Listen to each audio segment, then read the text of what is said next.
It is time to begin our Next Fest 2023 showcase. Each one of these videos is going to cover a different night that we streamed. If you want to catch the entire streams uncut, check out the Game Wisdom gameplay channel link down below. All the games you're going to be seeing during these parts are going to be the demos that I downloaded. And with that said, let's get to our first night of Next Fest.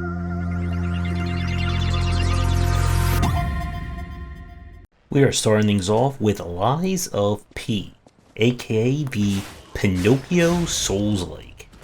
Our story is kind of a reimagining of the classic tale, where Pinocchio is now a kind of like a steampunk badass with the hunter-like powers of Bloodborne.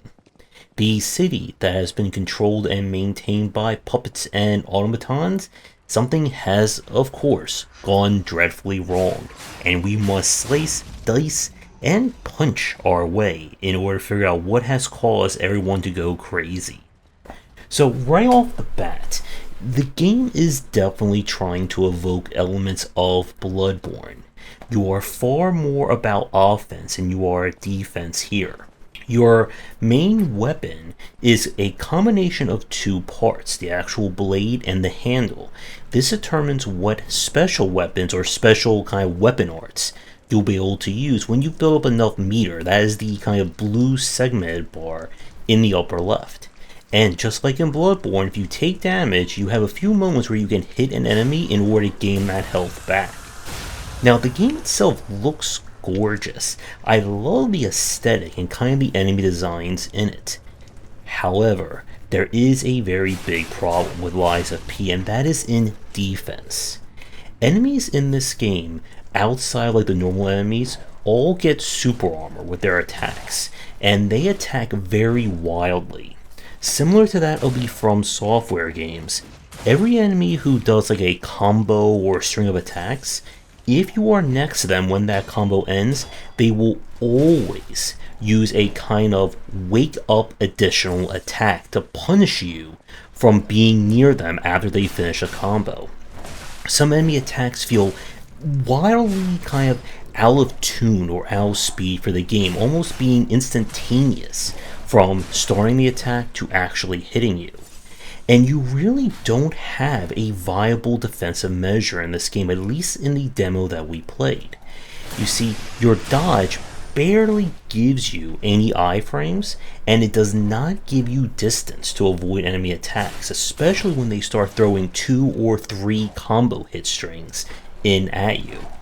One of your special moves is a parry, which I could not get that timed right, because what happens is that when you activate the power, it takes an additional quarter to a half second before the actual parry comes out, which in a game like this might as well be 10 years. And there is a perfect block that kind of sets enemies up for being hit and reduces damage done to you, but it is almost near impossible to pull off without any real sense of timing to it. And that leaves Lies of P in a very weird spot.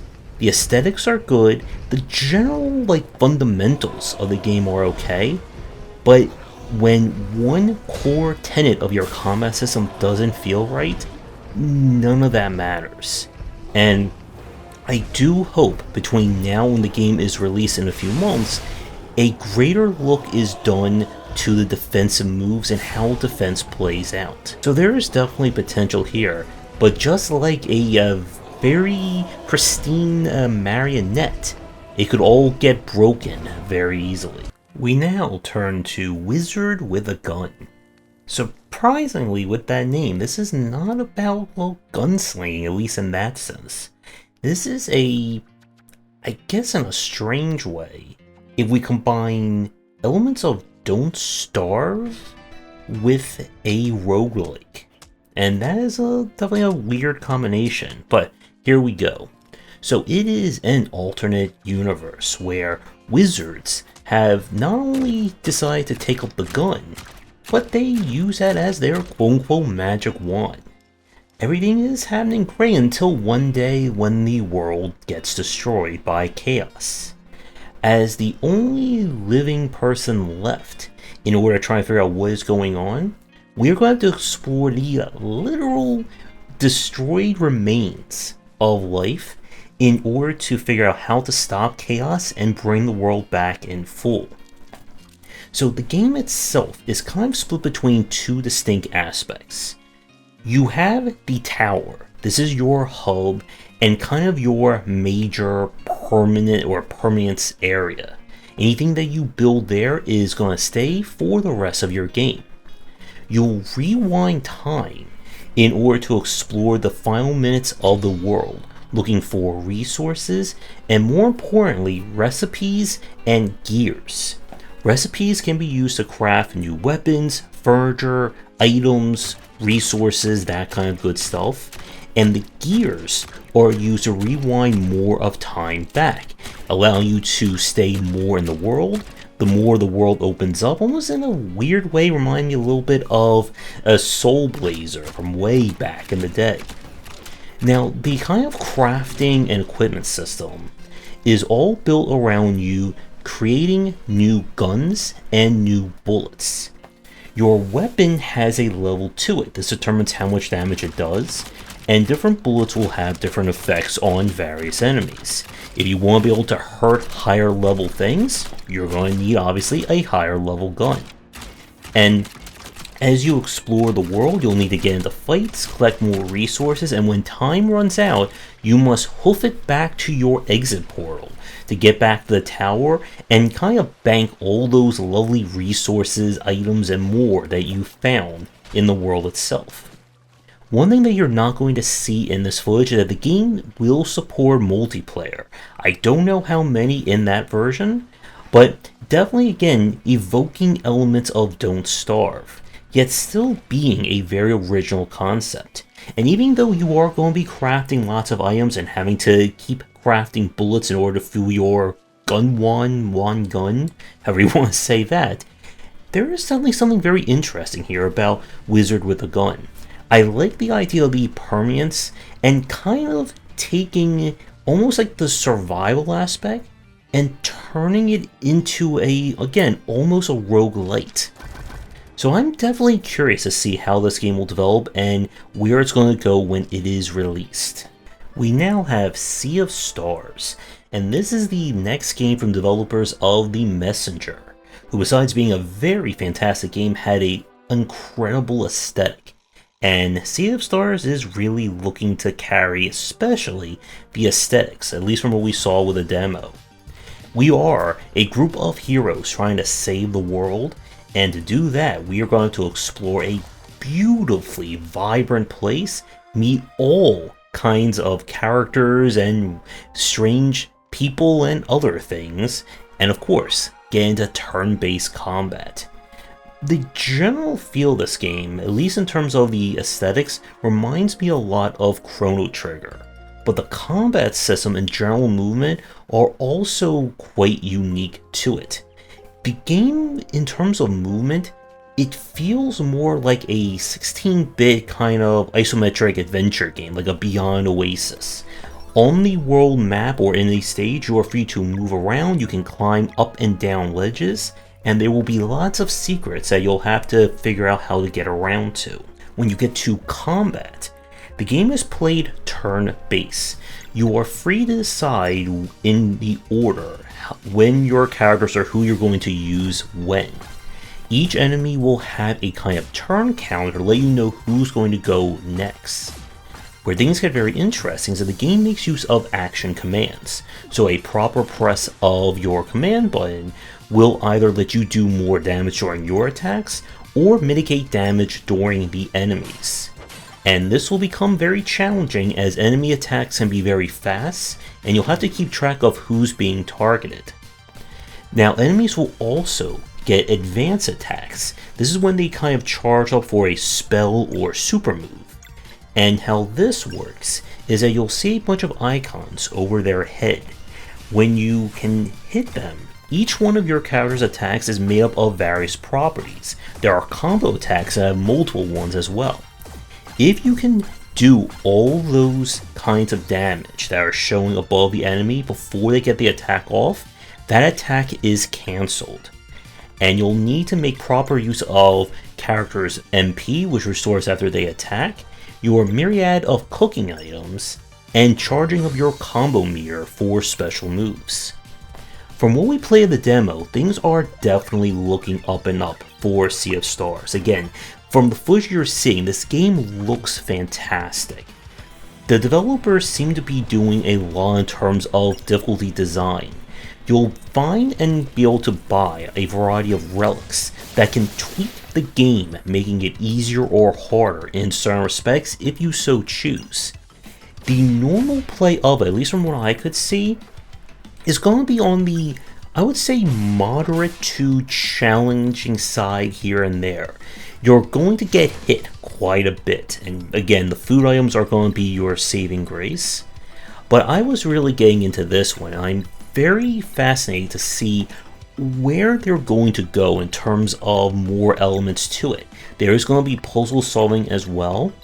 And this is looking like, if you are a fan of JRPG design and looking for another fresh take on it, this is definitely one you should be checking out. We now have Vampire Hunters.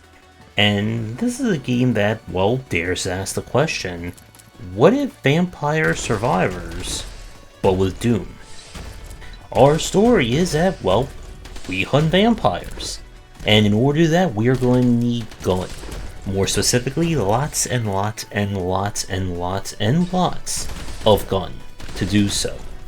The game itself is played as you run down a corridor, killing all vampire and vampire adjacent things coming to get you. Picking up gold can be used to unlock additional upgrades after the match, and experience orbs will allow you to level up, getting you new guns or upgrading the ones that you have. When your meter is filled in the bottom, you can do kind of like a charge dash to hit and kill enemies around. And that's about it. So the game itself, at least from a kind of perspective point of view, does play very differently from many of the other Vampire Survivor likes we've played. If you're hoping for more of the Doom or first-person shooter aspects that kind of be in the forefront, this is not going to be that kind of game. I don't even think there is any kind of locational based damage. It is point, shoot, and let all your many guns do the talking. I did find a little bit weird in terms of using the various sub-weapons, and I would like maybe a better UI, or at least something to show me like when sub-weapons I had, or what sub-weapons I have and when they are available. If you're someone who is looking for a very more actiony and I guess shooty take on the VS-like formula, then there could certainly be something here for you. Especially if you like to see like the ultimate gun forming on the right hand side of the screen. Now up is Sniper Killer, the latest game to be published by Torture Star, the kind of publishing wing of Puppet Combo. This is a kind of murder, mystery, heavy emphasis on murder game.